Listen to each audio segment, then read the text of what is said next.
One day, pieces of an alien spaceship start falling from the sky. These pieces are called debris. Some people who touch them get strange powers, but most of the time they only bring danger and big problems. To handle this, the government creates a special team. Their job is to collect all the debris pieces and save the people who are affected by them. This story shows how they try to do that. But before we start, remember, this is part 2 of the story. If you haven't watched part 1, you won't understand many things here. So please go watch part 1 first. You'll find the link in the pinned comment or in the description below. The story of part 2 begins with Bryan trying to reason with Cole. He warns him that debris is far too dangerous. If Cole or Casey ever move too far away from the shard, they will die instantly. But Cole refuses to believe this. In his mind, if he can rejuvenate 60 or 70 more people, the shard will gain enough energy to keep him and Casey alive forever, even without staying near it. Bryan insists this is impossible, but Cole ignores him. At that moment, Casey makes her choice. Listening carefully to Bryan, she realizes he is right. She does not want to live a life that risks others' safety. Stopping Cole, she convinces him to give up the shard. Together, they walk to a cliff and jump, ending their lives.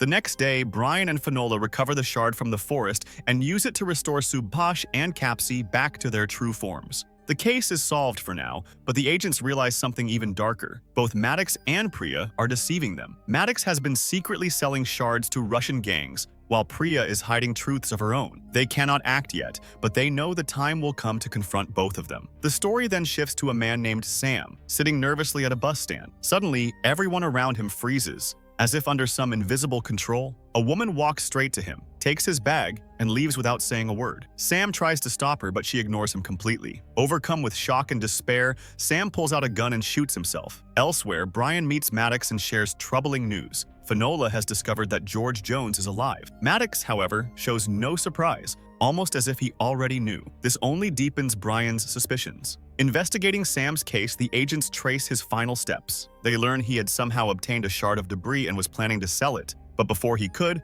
the shard's power caused everyone nearby to freeze, and a woman walked away carrying his bag. Soon after, Sam killed himself. The shard inside the bag is still missing, and the mystery only grows deeper. The girl who had been seen carrying Sam's bag was caught, but she remembered nothing about it. This proved that the debris they were dealing with this time carried manipulative powers, controlling people's actions against their will. Bryan and Finola head straight to Sam's house, where they meet his brother Luke. From him, they learn that Sam had found a piece of debris near a lake. He had planned to sell it to someone, but the moment he touched it, he began acting strangely and grew more and more troubled. Just then, Sam's young daughter Caroline arrives. The moment Bryan, Finola, and Luke see her, they stop talking, not wanting to mention the debris in front of her. Bryan and Finola decide to first visit the lake where Sam found the fragment. On their way there, they suddenly realize something disturbing. Though they intended to head toward the lake, their car is being pulled off course toward headquarters. Shocked, they fight the influence, turn the car back toward the lake, and continue. At the lake, Finola feels a surge of fear. She admits that she senses the debris speaking to her, trying to stop them from coming closer. Meanwhile, Maddox interrogates Turlock using another shard, one that allows him to access memories. Through it, he sees Turlock's most recent encounters with George Jones,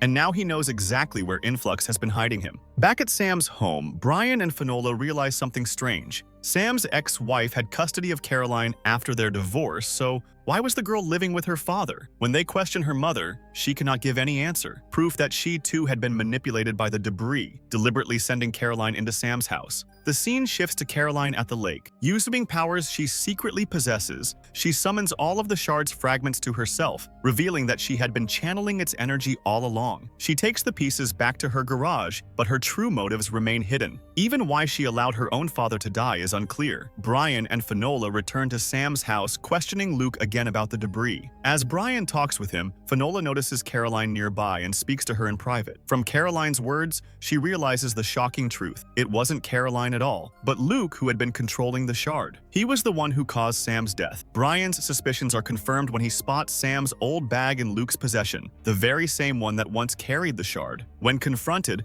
Luke finally reveals the truth. He once served in the army, but was treated harshly and left embittered. Since then, he had sworn revenge on the military. When Sam found the shard and planned to sell it, Luke killed his own brother to take it. He intended to use its power to attack a nearby army base, triggering massive explosions. The shard had also given Caroline telekinetic powers. When Luke discovered this, He manipulated her mother and brought Caroline under his control, forcing her to gather the smaller shards left scattered in the lake. With Caroline's help, he assembled them all and prepared for his attack on the base. Bryan tries to reason with Luke, telling him this path is wrong, but Luke refuses to listen. Manipulating Bryan's mind, he sends him away from the case, and even tricks Finola into heading to the base, intending for her and Bryan to be caught in the explosions and die, ensuring no one could ever expose him. At the base, Bryan and Finola suddenly break free of the shard's mental grip. Remembering their mission, they prepare to stop Luke, but by then, Luke has already arrived with the shard. Using its power, he forces pilots in the sky to crash their aircraft. Horrified, Bryan and Finola hold him at gunpoint, ready to shoot if he resists. But Luke quickly turns the shard's influence on them, seizing control of their minds and commanding them to shoot themselves. Just as they are about to pull the trigger, Caroline appears. Summoning her telekinetic power, she lifts a shard fragment into the air and drives it into Luke's head, killing him instantly. Bryan and Finola are freed, and Luke's betrayal is finally avenged. Afterward, Finola receives troubling news. Her sister Dee is slipping back into depression, overwhelmed by their father's death. Dee is asking for Finola to return home to London. Hearing this, Finola is shocked and deeply worried. She knows Dee would never say such things on her own and suspects someone has been influencing her. But even so, she agrees to return. Finola promises her sister Dee that she will return to London, but for now she asks for a few more days. Dee agrees. What Finola doesn't know is that, at that very moment, Priya and her agents have Dee at gunpoint, forcing her to call Finola. Priya had deliberately made Dee pressure Finola, manipulating her through the people she loves most. Meanwhile, Bryan receives a call from Maddox. Maddox informs him that he has discovered George Jones's location and orders Bryan and Finola to lead a mission to rescue him. Bryan and Finola return to headquarters where Maddox outlines the plan. They will attack the facility where George is being held, fight through the guards, and bring him back. Finola and Bryan prepare for the mission, but suddenly, Priya calls Finola with her own instructions. At the same time, Maddox secretly pulls Bryan aside and tells him something shocking. Once inside the lab, Bryan must ensure George Jones does not come out alive. He wants Bryan to kill him during Crossfire. Bryan is stunned, knowing how important George is to Finola. When he presses Maddox for a reason, Maddox refuses to explain. Elsewhere, Priya speaks with Finola. From their conversation, it becomes clear Priya already knows Maddox intends to have George killed. Finola is shaken, but Priya reveals she has her own plan to keep George alive. She has already arranged a safe extraction, provided Finola can trust her. Bryan soon realizes that Finola knows more than she has admitted. When they speak openly, they both agree they cannot follow Maddox's orders. If Maddox wants George dead, it must be because George holds information dangerous to him. Together, they decide to save George at all costs. Finola even confides that Priya has a plan to protect them both. Armed with this decision, they lead the attack on the facility. Inside, they discover horrific experiments. Patients are being tortured with debris fragments,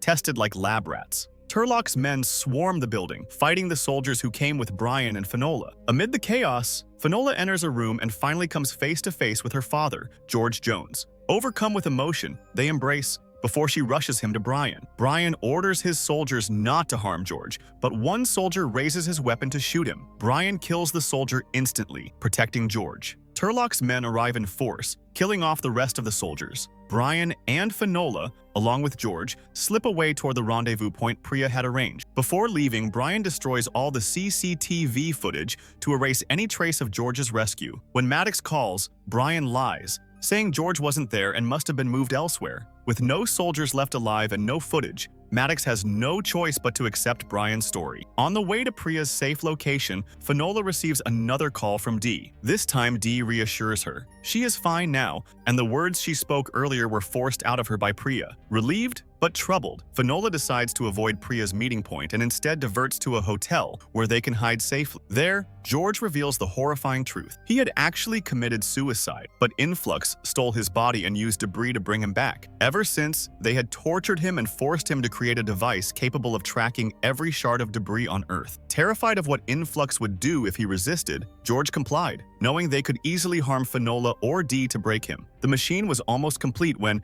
at the last possible moment, Finola and Bryan arrived to rescue him. From John's words, Bryan and Finola learn that Influx had been running countless experiments on humans using the debris, trying to give ordinary people superpowers. But John insists this is wrong. In his view, the alien technology was never meant to be abused this way. It was a gift, designed to help humans grow, improve their behavior, and evolve. Each shard contained a different kind of power, and if used for good, humanity could have advanced unimaginably far. After this revelation, Bryan and Finola decide they must move quickly to recover the remaining shards before Influx can get to them first. If Influx takes control of them, the world would descend into chaos. John agrees to help and promises to build a special scanner for them, one that could track debris pieces across the Earth. But to create such a device, he needs files only available on CIA servers. Meanwhile, Priya continues her schemes. She has Dee under her control and plans to use her to draw Finola back to London. Finola warns Priya directly, if she wants any information from John about debris, she must help obtain those CIA files. Priya doesn't want to, but she knows John is the greatest expert alive, and she cannot risk losing his knowledge. Reluctantly, she agrees. Bryan, however, still wrestles with Maddox's secret order. Maddox had told him to kill John during the raid, and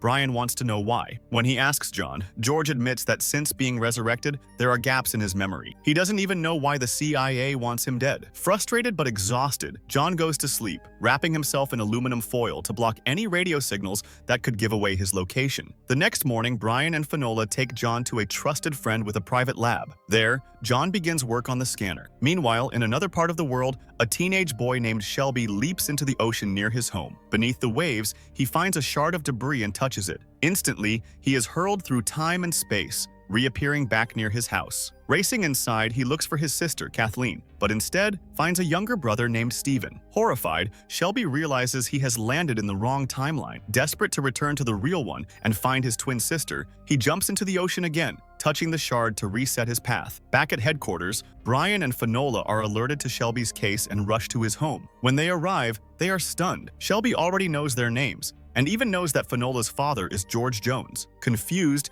they question him. Shelby explains that he has been time traveling again and again in search of his sister, and in many of those timelines he has met versions of Bryan and Finola. That's how he knows so much about them. From his story, they learn that Shelby and Kathleen once discovered the shard together. When they touched it at the same time, it sent them both traveling through time. At first, they found it fun and repeated the experience over and over. But one day, Shelby returned and Kathleen didn't. Since then, he has been leaping through timelines non-stop, searching for her. Even more disturbing, Shelby reveals that in one version of events he spoke with George Jones himself, who advised him to keep jumping until he found Kathleen. But Finola doesn't believe this. In her eyes, no version of her father would ever tell someone to keep destabilizing time like that. Every jump is tearing holes in reality. Bryan and Finola conclude that Shelby must be stopped before his actions rip time apart completely. But as soon as they try to intervene, Shelby panics and jumps again, touching the shard. Time resets back to the moment Bryan and Finola first learned of his case.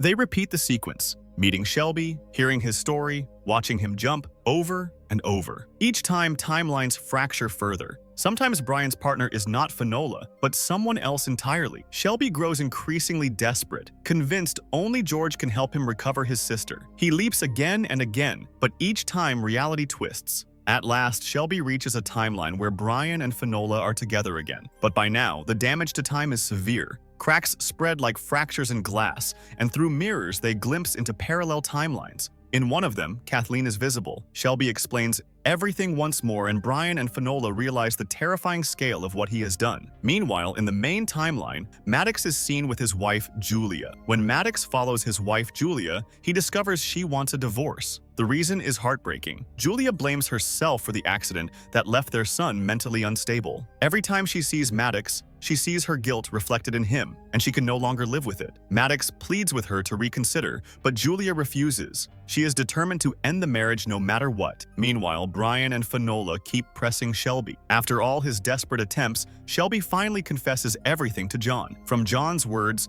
they learn the truth. If Shelby has looped through so many timelines and still hasn't found Kathleen, then deep down, he never truly wanted her alive. This realization crushes Shelby because in his heart he knows it is true. Kathleen had always been the brighter twin, more loved, more admired, and Shelby had long been jealous of her. A part of him had wished she didn't exist at all. But now, faced with his guilt, Shelby changes. He He decides he must want his sister back with all his heart. Running toward the shard again, he prepares to focus only on her. Bryan follows, and together they touch the debris. This time, Bryan also travels with him, carrying all his memories intact. They land in a past timeline, but here, Finola is not Bryan's partner. Instead, his partner is a woman named Grace. Frustrated, Bryan continues anyway. Bryan and Grace go to Shelby's house, where Bryan handcuffs him to stop further jumps. But then Bryan notices something terrifying. The timeline is breaking. So many jumps have torn holes in reality, and now multiple timelines are visible without mirrors. Grace panics and calls her team to neutralize the debris, believing this will merge all timelines back into one. But Bryan realizes that would trap him here forever, and he doesn't want that. So he frees Shelby, and together they leap again. This time, Bryan lands once more with Grace as his partner. But now, at Shelby's house, Kathleen is there instead of Shelby. For the first time, Bryan feels a sense of hope. Perhaps Kathleen herself can reveal what happened. But Grace, seeing the fractured timelines, panics again and calls her team to shut it all down. Kathleen, terrified, runs to the shard. Bryan follows, and they both leap, but the shard splits them. Bryan lands in one reality, Kathleen in another. In Kathleen's timeline, Finola is present, though not partnered with Bryan. Seeing the portal, Finola informs John. John realizes the truth. Shelby and Kathleen caused all this when they first touched the shard together. Even if they are in different timelines now, if they both touch the shard at the same moment, all the timelines will merge back into one. But John warns, if they fail, every timeline will collapse completely. Finola writes instructions on a board where the other timelines can see. Everyone prepares. At the right moment, Shelby and Kathleen touch the shard simultaneously. All the timelines merge into one unified reality. For Bryan and Finola, everything resets. They remember nothing. But Shelby and Kathleen remember everything. Grateful, they immediately call Finola and tell her there is a shard near their home. Bryan and Finola collect it, ending the case. Elsewhere, in prison, Turlock slyly manipulates his cell lock, figuring out the password. He bursts into laughter knowing he is close to freedom. At the same time, John discovers the presence of a powerful shard in Virginia. Though Finola begs him not to go, John insists and departs. Soon after, Bryan receives an urgent call. The police have found a woman named Marielle. Her body radiates with debris energy, but when questioned, she refuses to speak to anyone. She will only talk to Bryan. As soon as Bryan learns about Marielle, he rushes to meet her. But instead of speaking directly to him, Marielle begins recounting deeply personal and emotional incidents from Bryan's past. These are things she should not know. Bryan had never met her before, and she had never met him. Yet she describes his life with unsettling accuracy. Hearing his own painful memories laid bare, Bryan breaks down emotionally, overwhelmed and shaken. At first, he refuses to speak further, but Finola gently convinces him that maybe he needs to hear what Marielle has to say. Reluctantly, Bryan returns to her. This time, when he approaches, Marielle reaches out and touches his hand. Instantly, Bryan collapses into unconsciousness.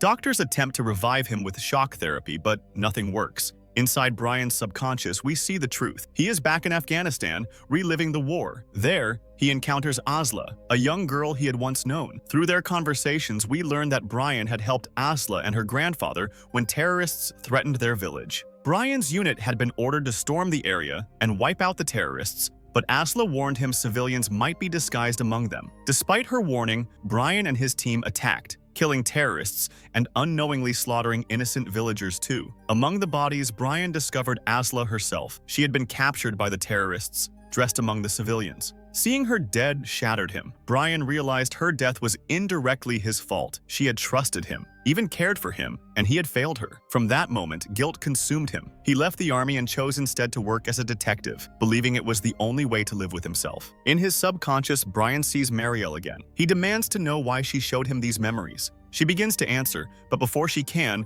the doctors deliver one final shock in the real world, jolting Bryan back to consciousness. Bryan rushes to find Marielle, but by then, she is dead. Her body lies lifeless, drained of debris energy. The truth becomes clear. Marielle had been alive only because debris was sustaining her. Once its energy ran out, so did her life. This reveals something chilling. Whenever a human comes into contact with debris, their memories are imprinted onto it. Bryan himself had once been cloned by a shard, and in that moment, all his memories were stored inside. That is why Marielle, influenced by debris, knew everything about him. Someone, or something, might be using these shards to collect the memories of countless humans. building a vast library of information about humanity itself. Far away, in Arizona, we see a mysterious man surveying the land. He mutters to himself, "The time has come." What time he speaks of, or why, remains a mystery for now. The scene shifts again to Maddox's lab, where every shard of debris collected by the government is stored in deactivated form inside sealed suitcases. Without warning, the shards break free, lifting into the air and vanishing. Panic spreads among the scientists. And then, just as suddenly, everyone in the lab collapses unconscious. When Bryan and Finola learn of this disaster, they immediately head for the lab. Bryan and Finola arrive at the lab to investigate the chaos. No one can explain where the debris has gone. The unconscious staff have been laid out in a tent, but suddenly, one by one, they rise, as if under command. They return to the lab, pick up the suitcases, and carry them to a specific spot. There, the fragments lift into the air and vanish. Bryan and Finola realize the people are being controlled. The debris is directing them. Panicked, they call George Jones for advice. He tells them the fragments are being drawn into a portal, and the only way to stop it is to reduce the polarity in that area with the lab's devices. Finola follows his instructions, and at once the debris stops rising. Yet even with the polarity lowered, one shard still emits a signal. Tracking it, she finds a hidden lab in the basement where weapons are being built from debris technology. Horrified and furious, the agents confront Maddox, but he only shouts at them, refusing to explain. Finola decides she no longer wants to hunt debris at all. Alone in the lab, Bryan once again sees Ayala and then Mariel, vision still imprinted from when he touched the shard. He presses Mariel for answers. When she extends her hand, he takes it, and instantly, his mind is flooded with visions. He sees that the shards are being summoned by a master, and if the master cannot gather them, he will slaughter everyone. Shaken, Bryan tells Finola that the debris is returning to its true owner. Moments later, the polarity field is restored, and all the fragments stream into the portal, forming a massive ball of light. The agents watch in awe as it floats away to its master. Meanwhile, in prison, Tarkol tricks a doctor into giving him an electric shock. Hidden shards inside his body react, teleporting him out of his cell. He reappears near an ally, laughing, and prepares to move. George then reveals that he has found a unique shard, one so large and powerful that even the master cannot summon it. If they secure it, it could change everything. Bryan and Finola rush to him. At the site, they see villagers entranced, staring at the mountain where the shard lies. George explains the fragment is pulling them in, holding their minds captive. He prepares to deactivate it, but warns that doing so will erase all their memories. Finola protests. She wants to save them. But George finally reveals the truth. He has been working with Influx all along. He deliberately allowed himself to die, knowing Tarkol would revive him. He believes governments only want to weaponize debris, but Influx can control nations and impose peace. Shocked, Finola refuses to join him. Just then, Influx soldiers arrive, put her at gunpoint, and deactivate the shard with their device. A wave of energy blasts out, wiping the villagers' memories and badly injuring Bryan. Staggering upward, he finds himself face to face with Influx. One of their agents laughs at him, taunting him with knowledge of something personal, something only Bryan knows and has never told anyone else. The mocking cuts deep, leaving Bryan shaken, as though his most private secret has been stolen. The Influx agents carry Bryan away along with the shard, deactivating it as they leave. Bryan is left stunned, struggling to make sense of how Influx had arrived so suddenly and why they had taken George with them. Finola finally tells him the truth, and together they decide that it's time to come clean to Maddox about George still being alive. Meanwhile, Maddox secretly acquires a healing shard and rushes it to his son. The fragment works, restoring the boy completely. Overjoyed, Maddox's wife abandons her plans for divorce, and for the first time in a long while, Maddox feels relief. Far away in Arizona, the mysterious man reappears, the one who had received the ball of light. It becomes clear now, he is the true master of the debris, summoning each piece back to him. Yet not all shards have returned. Determined, he takes the ball of light to a cave where one of his allies waits. Inside, they step into a hidden chamber, a portal-like area, and there imprisoned is Finola. How these men captured her and why they knew her at all will forever remain a mystery. Finola trapped inside a mysterious portal, George taken by Influx, and a hidden master of the debris finally revealed. So many questions, and no official answers. What was that man's true plan with the ball of light? How did they capture Finola? Could George have turned against everyone for real? And most importantly, what would happen if all the debris finally came together? Sadly, the makers never continued the story and were left hanging on the edge of a mystery that may never be solved. But sometimes, that's what makes it even more haunting, the unknown. If you enjoyed this deep dive, make sure to subscribe to the channel, hit the bell notification set to all, and drop a like on the video. I'll keep bringing you more exciting and unfinished tales, explained in full detail. Until next time, stay curious, stay excited, and goodbye for now.